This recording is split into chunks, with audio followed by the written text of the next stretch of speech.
drown in these sacred waters.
Alright, hey guys. Today I'm just going to talk about my Rosa self-trauma build that I've been playing for the last week or so.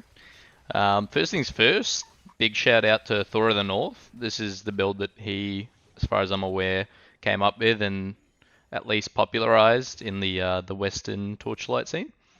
He's been helping me out with the build on stream for the last couple days since I've started playing it.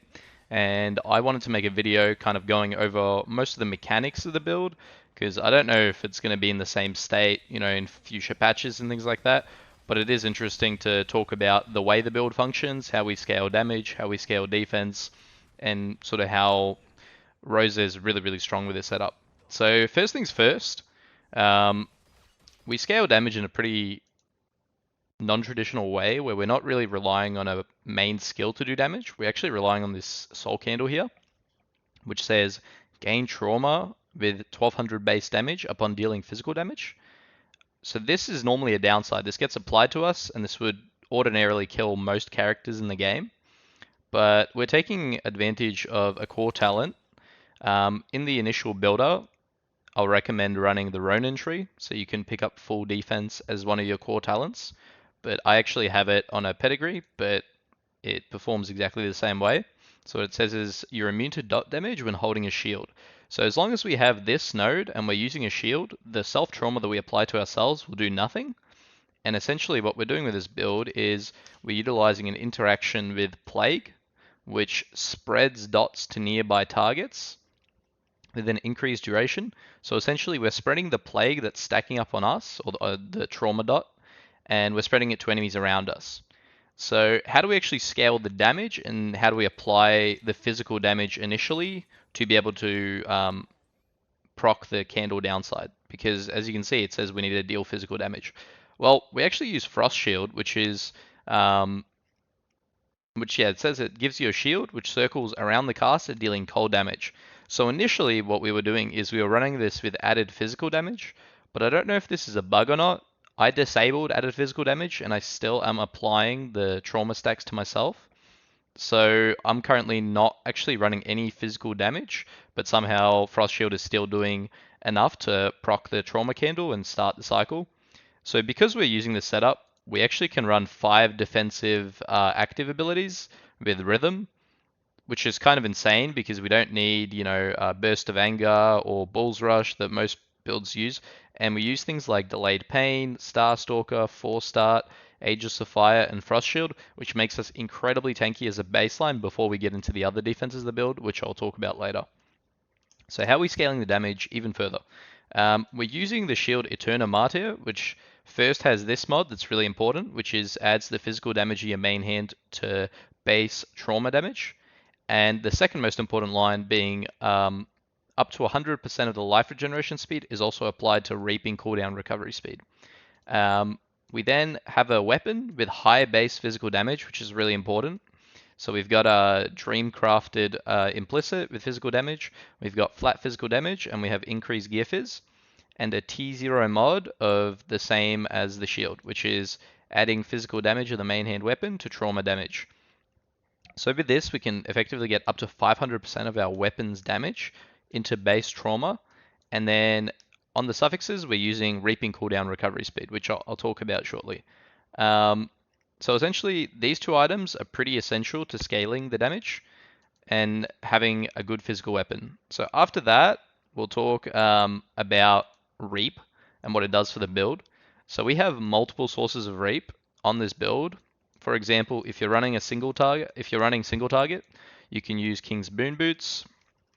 On our tree in Goddess of Deception, on Psychic, we have a source of Reap here. Additionally, on slates, you can get this mod here, and there are other mods as well, which basically give you Reap on a cooldown. So we're stacking multiple of that, at least in my current endgame setup.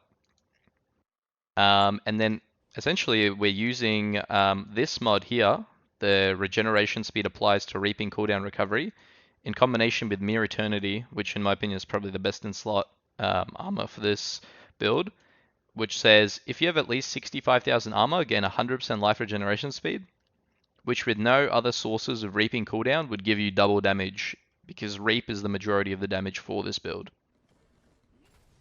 Okay, so the next thing I'm going to talk about is why are we using Rosa? What's the reason for Rosa? Well, first of all, as a baseline, in my opinion, Rosa has one of the most insane just base stats that she gets. So you actually start out with 30 attack block, 20 spell block. You get additional damage per block chance for when you're in the Holy Domain. So with this is up to 50% additional damage as long as your spell, at least spell or block capped. But we cap both, so we definitely hit this 50 additional damage threshold. And then on top of that, you get the restore 4% of missing life and energy shield when blocking, which basically makes you immune to small hits that deal less than 4% of your energy shield or life. So going into the traits, another reason why Rosa is so strong is we get access to these two, a legendary relic and a legendary memory combo. So you need to have a Bad Knight's role model with the first engram slot unlocked, because the Sanctity of the Holy Land says, I mean, it only works as long as it's in the first engram slot, so anywhere else it won't work. But essentially you get additional damage when you're inside the Holy Domain. It allows you to pull enemies that are non-bosses into the Holy Domain, so it has this vacuum function that sucks all of the mobs around you towards the Holy Domain. And essentially, it interacts with the fact that we can turn our Holy Domain into a channeled skill, which means that our character will permanently have the Holy Domain around them and be constantly sucking enemies in.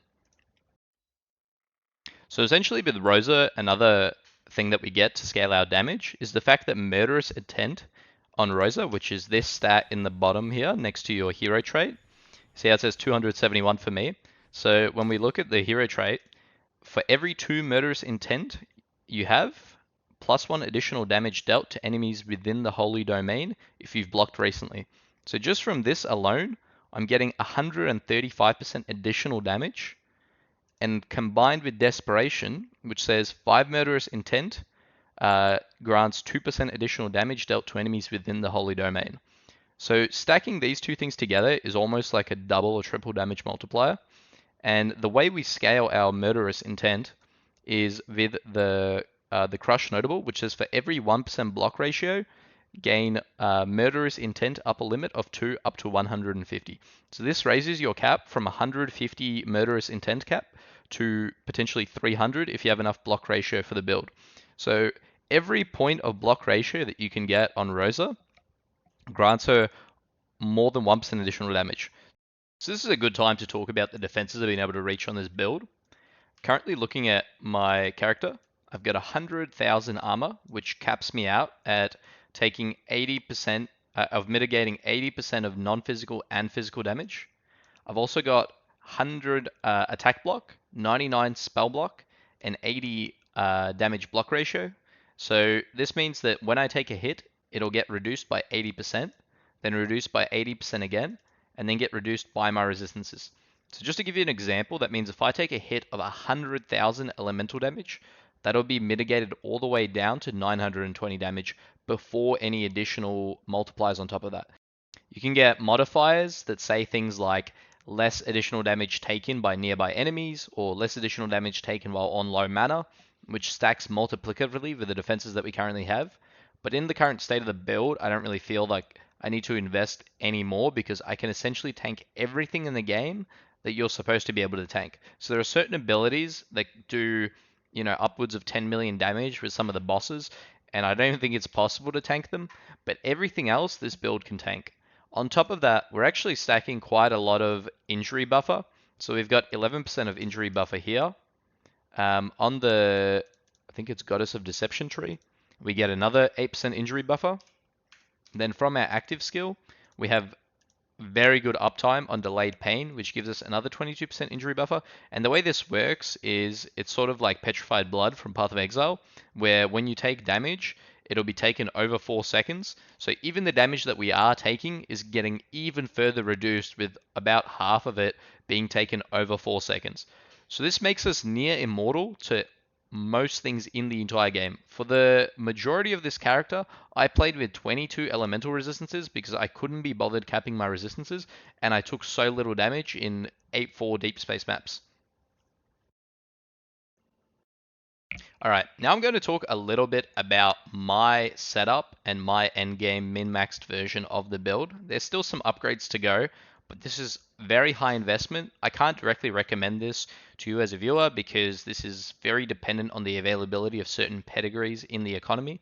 So for example, I have a pedigree here with Vile and Full Defense. This allows me to go into the Brave tree instead of Ronin to get more armor and not have to get Ember armor on my pedigree.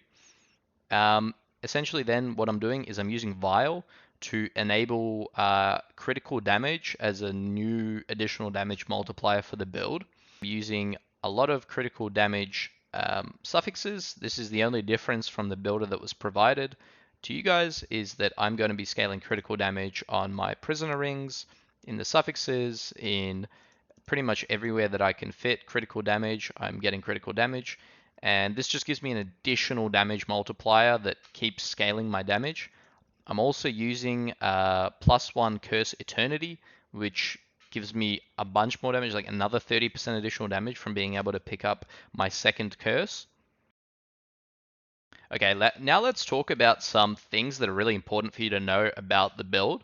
So one of the first things that I'm going to discuss is some people might be confused because they play this build, and you'll see me playing it, and when I turn on my hero trait, it follows me around and it permanently channels.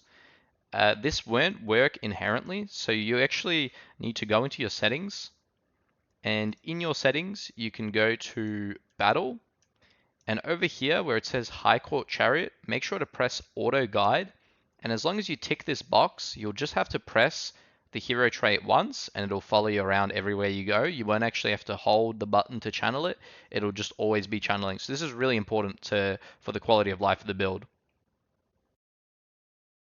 So the next thing I want to mention is we've done some testing And I'm fairly confident that if you have two sources of this base damage trauma candle downside, it will near double the damage of the build.